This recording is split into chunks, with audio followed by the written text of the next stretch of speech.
여러분, 우리에게는 자기 나름의 사람에 대한 어떤 평가 기준들이 있습니다. 그 사람이 좋은 사람인가 또는 나쁜 사람인가를 구분하는 한 사람에 대한 평가 기준들이 누구나 다들 있죠. 여러분은 어떤 사람을 좀 나쁜 사람이다 또는 좀 나는 이런 사람이 싫다, 이런 사람이 좋다 이렇게 생각하십니까? 저 같은 경우에는 약간 피상적인 사람을 좀 싫어하는 것 같아요. 뭐 예를 들면 목회자인데 그 목회자로서의 어떤 성경에 대한 태도나 사람을 대하는 태도가 이렇게 피상적일 때 저는 좀 그런 사람을 싫어하는 것 같아요. 그렇게 하면 안 되는데. 그리고 저는 좀 비겁한 사람, 그러니까 자기 걸 지키려고 이렇게 좀 아둥바둥하는 사람을 좀 싫어하는 것 같습니다. 근데 제가 좋아하는 사람은 누구냐면, 저한테 좋은 사람은 저를 좋아해 주는 사람입니다. 저는 그가 누구라도 저를 좋아해 주기만 하면 그 사람을 참 좋아합니다. 참 주관적이지요? 여러분은 어떠세요? 그런데 여러분, 우리에게 사람에 대한 어떤 그런 평가의 기준이 아무리 선명하고 또는 옳아 보여도 내가 생각할 때 우리의 기준은 그저 나의 기준일 뿐입니다. 우리는 누군가를 좋은 사람, 나쁜 사람으로 판단해서도 안 되고 사실 판단한 능력도 없죠. 우리의 판단은 유한합니다. 그리고 일관되지를 못해요. 그러니까 절대적인 게 아닌 것이죠. 우리는 누군가를 판단할 권리도 능력도 사실 없는 것이죠. 그런데 만약 하나님께서 누군가를 좋은 사람으로 또는 나쁜 사람으로 판단하신다. 어떨까요? 그것은 아주 심각한 일입니다. 왜냐하면 하나님의 판단은 절대적이기 때문입니다.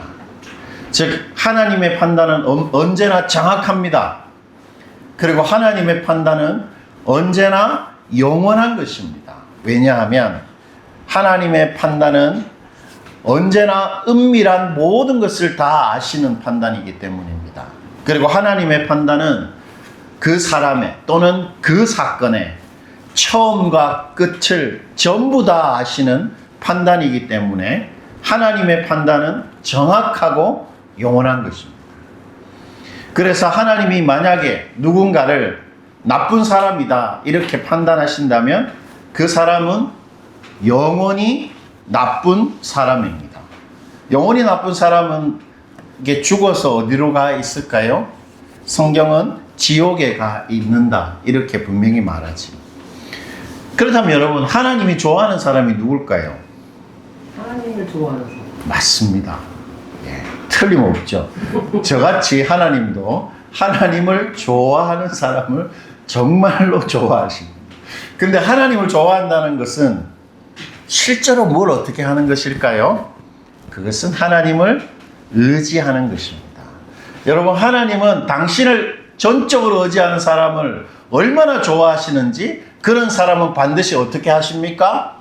자신의 아들, 딸로 삼으십니다. 우리가 제일 좋아하는 사람들, 우리 아들, 우리 딸들이잖아요.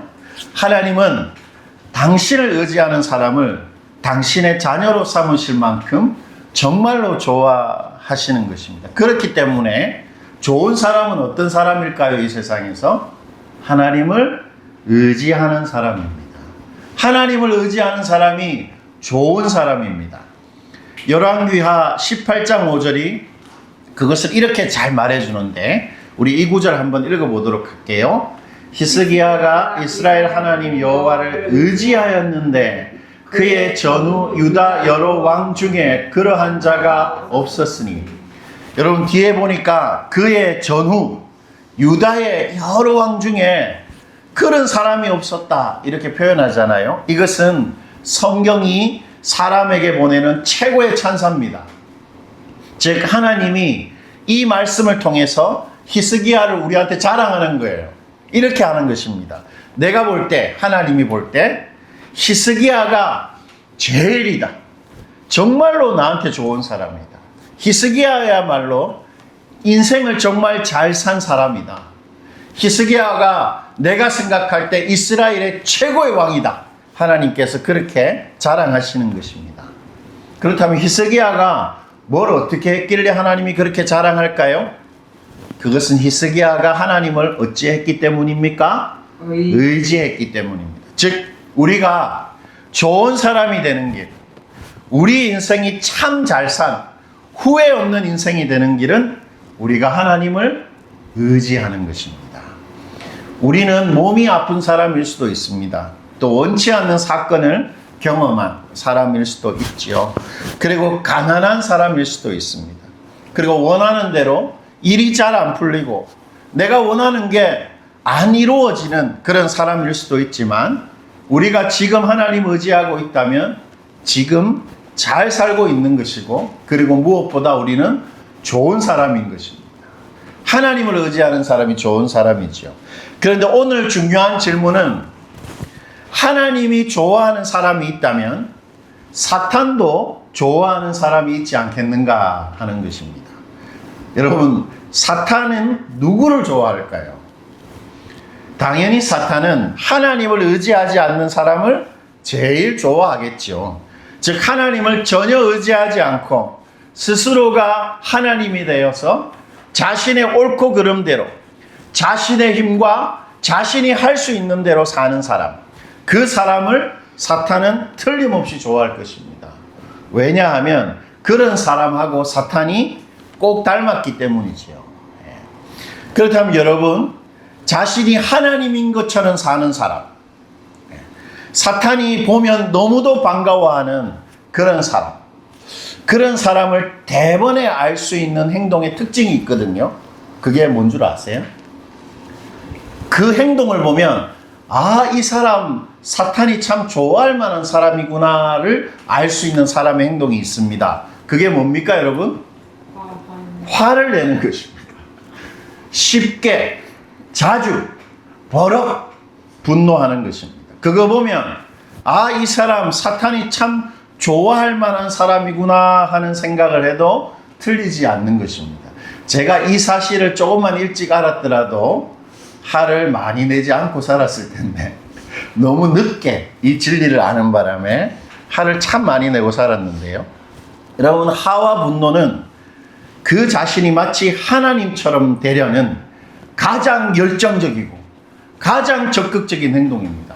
화를 내는 것은 나는 하나님이 되겠다 이렇게 하는 것입니다. 왜 그럴까요? 분노라는 것은 우리가 중요하게 생각하는 일이 잘못되었다고 느낄 때 적극적인 반대 견해를 우리의 전인격을 실어서 감정적으로 표현하는 것이기 때문입니다. 여러분, 화를 내는 것은 그저 나의 감정을 표출하는 게 아닙니다.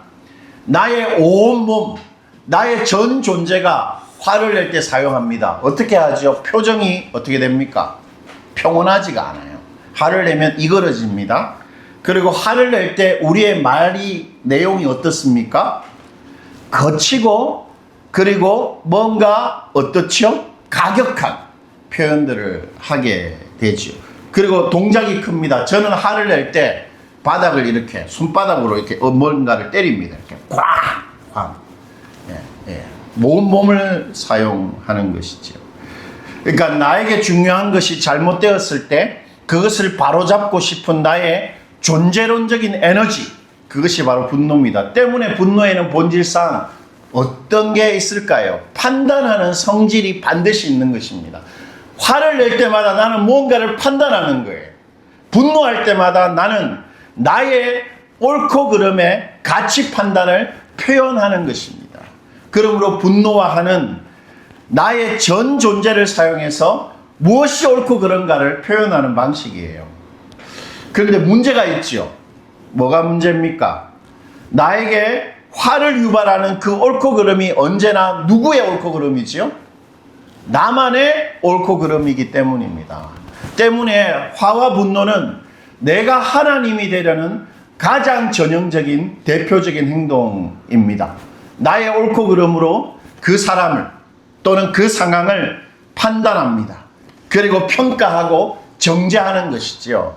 그렇게 할 수 있는 일은 오직 하나님밖에 없는데 내가 하나님이 되어서 그 상황을 판단하고 정죄하는 것입니다.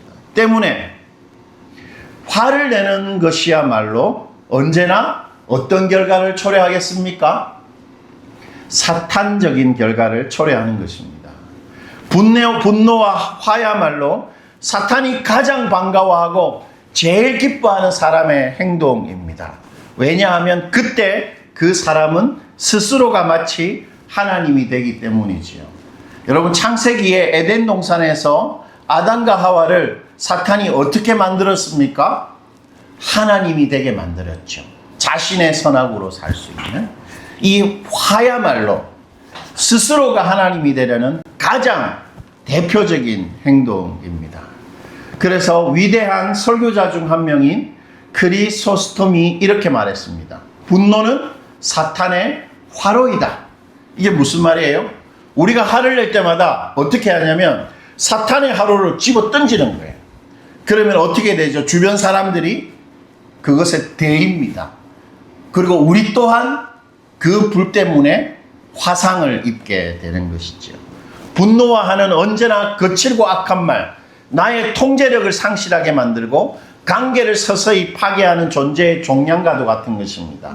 그래서 분노는 주변 사람들뿐 아니라 나까지 잿더미로 만드는 사탄의 화로입니다. 여러분, 제가 지금 말하는 이 진리를 저는 40대 후반에야 알았습니다. 그래서 뭐 내 성격이니 싶었는데 이 화를 내는 것이야말로 사탄에게 이용당하는 최고의 사탄의 무기다라는 사실을 이제서야 알게 됐는데, 여러분, 그런 점에서 화를 내면 안 됩니다. 분노하시면 안 되는 것이요.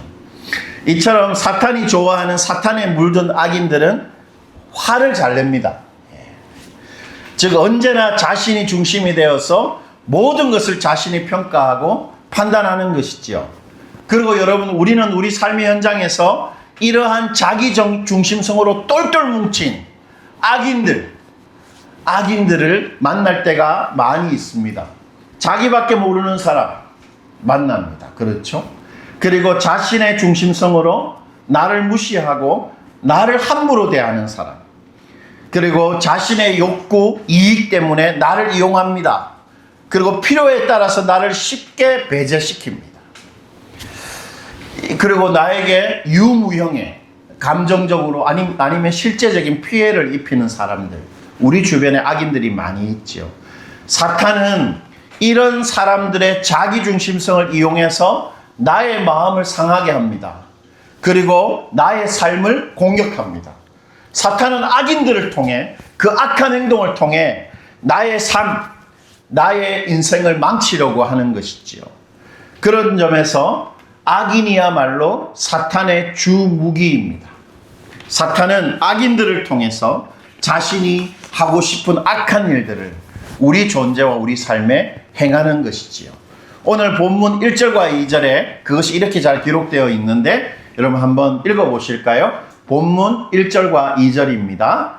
내가 말하기를 나의 행위를 조심하여 내 혀로 범죄하지 아니하리니 악인이 내 앞에 있을 때에 내가 내 입에 재갈을 먹이리라 하였도다. 내가 잠잠하여 선한 말도 하지 아니하니 나의 근심이 더 심하도다. 정확한 사건은 알 수 없습니다. 아마도 사울이 자신의 장인인 사울에게 살해 위험을 당했을 때가 아닐까, 저는 그런 생각을 하는데요. 뭐 누구도 알 수 없죠. 어쨌든 오늘 이 시편의 저자인 다윗은 누구 앞에 있습니까? 악인이 내 앞에 있다, 이렇게 말합니다. 그리고 그 악인으로 인해서 다윗은 어떻게 하고 있죠? 근심하고 있습니다. 근심.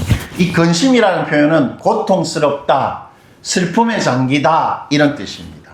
악인으로 인해 그 고통과 슬픔이 자신을 짓눌렀다는 거죠. 여러분, 생각만 하면 갑자기 우울해지고 그 사람 때문에 내가 너무 고통스럽고 화가 나고 갑자기 불행해지는 그런 사람, 악인 앞에 다윗이 있는 것입니다. 그런데 여러분, 다윗이 악인 앞에서 대번에 취한 처세술 하나를 우리는 발견할 수 있습니다. 여러분, 다윗이 악인 앞에 직면했을 때 다윗의 처세술이 뭐예요? 입에다가 뭘 합니까? 재갈을 물린다. 이게 무슨 말이에요? 아무 말도 하지 않으려고 딱 다짐하는 것입니다. 침묵을 지키는 거예요. 무슨 말입니까? 악인 앞에서 그 나쁘고 못된 행동에 대해 지적하거나 시시비비를 가리거나 악인하고 똑같이 경노하지 않는 것입니다.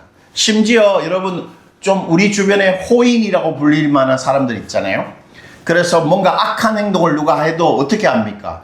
그 사람을 잘 달래고 이해하고 그 사람의 어떤 잘못된 것들을 한번 잘 풀어보려고 하는 사람들이 있습니다. 선한 말을 하려는 사람들이 있죠. 그러나 다윗은 그런 선한 말, 악인을 달래고 설득하는 선한 말도 하지 않겠다. 아무 말도 하지 않겠다. 반응하지 않겠다. 그렇게 말합니다. 그런데 여러분, 다윗이 침묵을 지킨 이유가 뭘까요? 할 말은 하고 그 못된 행동을 나쁘다 지적하고 사과도 좀 받아내고 해야 올바르고 마땅한 것인데 다윗은 왜 아무것도 하지 않고 침묵할까요? 다윗이 그 이유를 자신의 다른 시편에서 이렇게 잘 말해주는데 시편 37편 8절입니다. 인용되어 있는 구절 우리 한번 읽어볼게요. 시편 37편 8절 분을 그치고 노를 버리며 불평하지 말라. 오히려 악을 만들 뿐이라. 이 뿐이라 라는 말은 반드시 그렇게 된다는 겁니다. 반드시 그렇게 돼요. 어떻게 하면?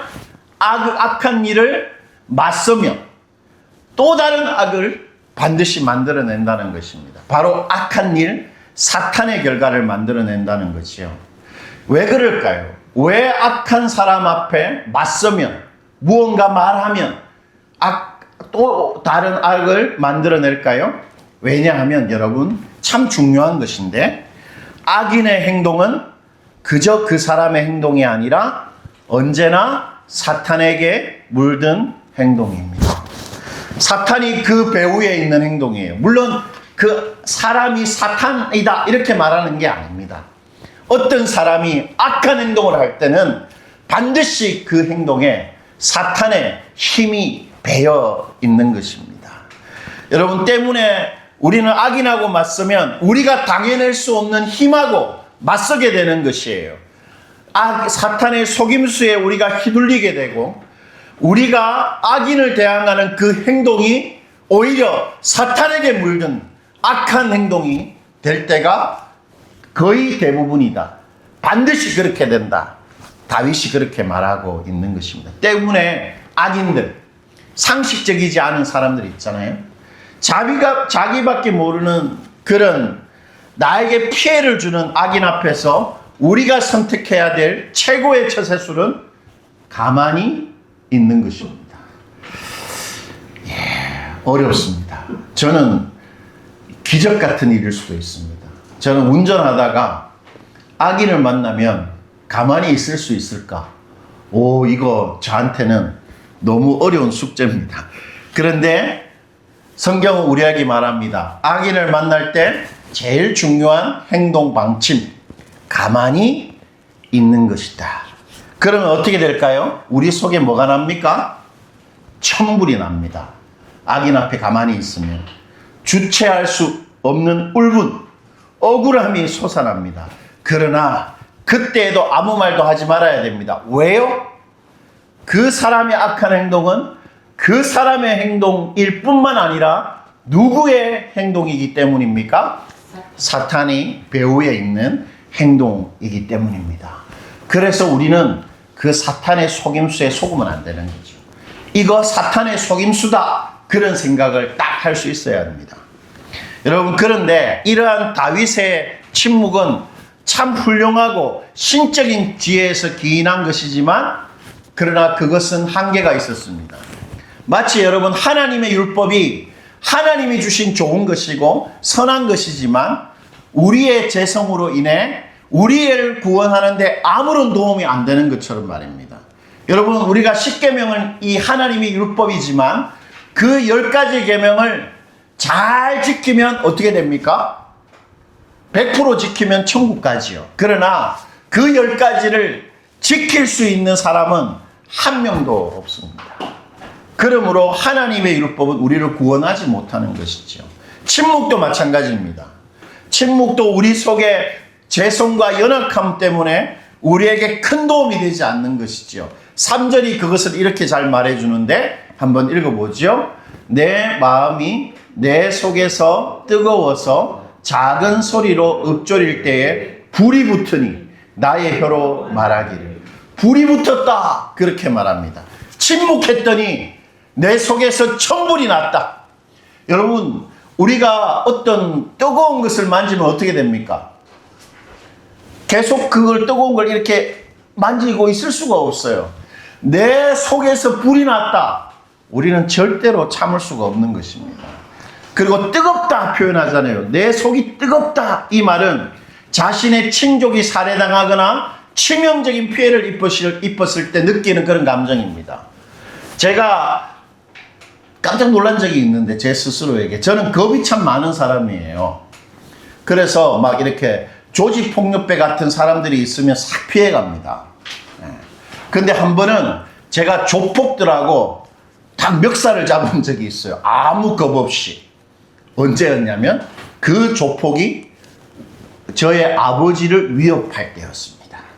그때 저는 두려움 없이 그 조폭하고 맞설 수가 있었어요. 지금 생각해보면 참 희한하지요. 바로 그런 감정입니다. 두려움을 없애는, 내가 반드시 그것을 맞서야 되는 그런 마음, 그것이 뜨거운 마음인데 도저히 스스로 해결할 수 없고 도무지 참을 수 없는 상태가 되었다. 그 침묵을 지켰더니 내가 그렇게 되었다. 다윗이 그렇게 말하는 것입니다. 우리의 연약함으로 악인 앞에서의 어떤 가만히 있는 것이 해결책이 되기보다는 오히려 통제할 수 없는 분노, 화를 가중시켰다는 것입니다. 그래서 다윗이 취한 행동이 뭡니까? 이제는 침묵이 아니라 다시 말하기 시작합니다. 다시 3절인데요. 여러분 3절 제가 한 번 더 읽어볼게요. 내 마음이 내 속에서 뜨거워서 작은 소리로 읊조릴 때에 불이 붙으니 나의 혀로 어떻게 합니까? 말하기를. 혀로 말한다는 말은 더 정확히 말하면 다윗이 기도하기 시작했다는 것입니다. 여러분 다윗은 악인 앞에서 어떻게 했죠? 입을 다물었습니다. 그런데 지금은 다시 말하기 시작합니다. 누구한테 말하기 시작하죠? 하나님한테 말하기 시작합니다. 여러분 다윗이 기도하기 시작하는데 그런데 다윗의 기도 내용이 전혀 예상 바뀝니다. 여러분 우리는 악인이 있을 때 다 우리 홀로 골방에 들어가서 악인 때문에 화가 나고 고통스러울 때 어떻게 기도할까요? 하나님 저 못된 것 좀 혼 좀 내주십시오. 주님 왜 가만히 계십니까? 하나님의 진리를 짓밟는 저 나쁜 사람 좀 혼 좀 내주십시오. 그렇게 기도할 것입니다. 그리고 악인으로부터 보호해 주세요. 저 사람 너무 무섭습니다. 제가 피해를 입었습니다. 하나님 지켜주세요. 그리고 저의 여러 가지 상처들 위로해 주시고 보상해 주세요. 그렇게 기도하겠지요. 그런데 다윗의 기도는 그렇지가 않습니다. 참 재미있는데요. 4절입니다. 다윗의 기도의 내용 우리 한번 읽어볼게요. 여호와여 나의 종말과 연한이 언제까지인지 알게 하사 내가 나의 연약함을 알게 하소서. 다윗이 악인 앞에 했던 기도가 뭡니까? 내가 얼마나 연약한지 알게 해 주십시오. 내가 곧 죽을 사람이라는 것. 나의 인생이 얼마나 연약한지 깨닫게 해주세요 하나님. 그렇게 기도하고 있습니다. 저 못된 악인 혼내주시고 악인에게서 악인으로 인해 생긴 나의 피해 보상해 주시도록 그런 기도를 다윗은 전혀 하지 않습니다. 다윗은 뭐라고 합니까? 내가 언제 죽는지 알게 하십시오.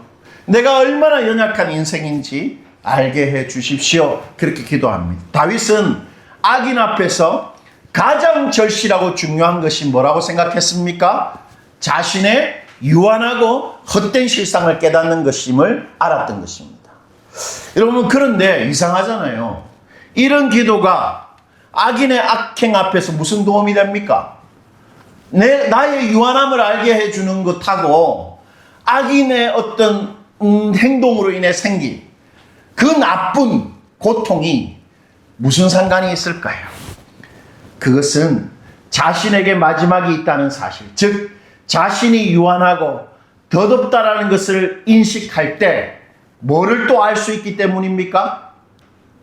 나를 포함해서 모든 사람, 아기까지 포함해서 모든 사람의 실상 또한 유한하고 헛되고 덧없음을 알게 되기 때문입니다. 5절과 6절인데요. 여러분 5절과 6절 한번 보십시오. 우리 읽어볼게요. 주께서 나의 날을 한 뼘 길이만큼 되게 하심에 나의 일생이 주 앞에는 없는 것 같사오니 사람은 그가 든든히 서 있는 때에도 진실로 모두가 허사뿐이니이다. 셀라. 진실로 각 사람은 그림자같이 다니고 헛된 일로 소란하며 재물을 쌓으나 누가 거둘는지 알지 못하나이다. 여러분 다윗이 자신의 유한함을 알게 해주세요 라고 기도하니까 뭐를 알게 되었습니까? 자신에게 분노를 가져다 주었던 그 악인의 실상도 자신처럼 유한하고 헛되다는 사실을 알게 되었다는 것입니다. 아무리 악인이 기세등등하고 그 못된 것을 고쳐내지 않을 것처럼 보여도 악인의 그 악행이 실은 허사고 수중계와 같다는 것을 다윗은 자신의 기도를 통해 알게 되었던 것이죠. 쉽게 말하면 무슨 말입니까? 악인이 아무리 악행을 해도 그 악행이 뭐라고요? 나에게 결정적이지 않다. 아무것도 아니다. 라는 사실을 깨달은 것입니다. 저도 주중에 어떤 사람을 생각하면서 내 참 그 사람 때문에 참 내 마음이 답답하구나. 이 어떻게 하나 이렇게 생각을 하게 됩니다. 그럴 때 이 진리를 한번 적용해 보십시오. 그 사람의 행동이 아무것도 아니다 생각할 때 어떤 마음이 생길까요? 주체할 수 없는 그 사람 때문에 생긴 분노가 서서히 사그러지고 우리가 하와 분노에서 자유하게 되는 것이죠.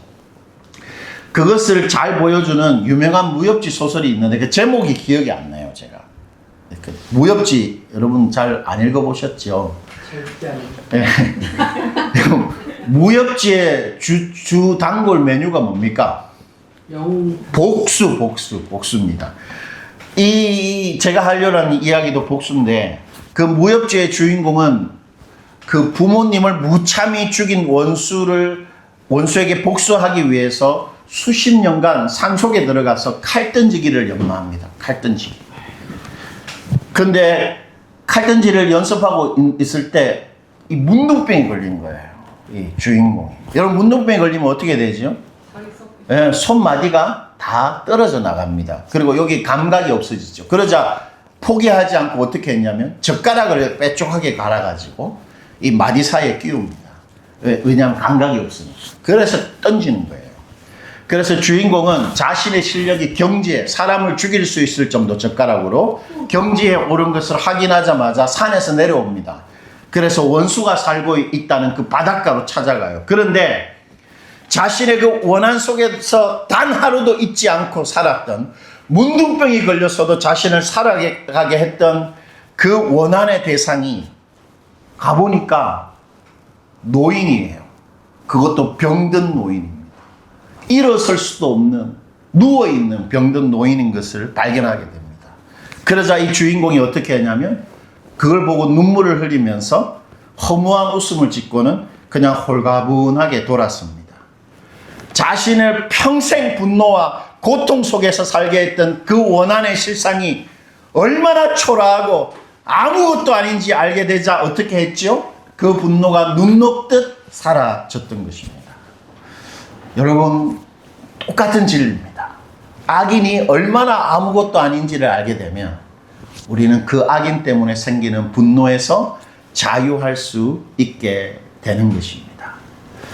여러분 그리고 그럴 뿐만 아니라 다윗은 기도를 통해 자신의 유한함과 악인의 유한함을 인식하자 악인 앞에 가리워졌던 한 분, 바로 하나님을 보기 시작합니다. 여러분 7절인데요. 여러분 7절 우리 마지막 절 우리 한번 읽어볼게요. 주여 이제 내가 무엇을 말하리요? 나의 소망은 주께 있나이다. 갑자기 악인에 대한 이야기를 막 이렇게 하고 자신의 실상에 대해서 사람의 헛된 실상에 대해서 막 이야기를 하다가 누가 딱 등장합니까? 하나님. 하나님이 보이기 시작하는 것이에요. 악인의 유한한 실상에 대한 다윗의 인식은 다윗의 시야를 하나님께로 돌려놓습니다.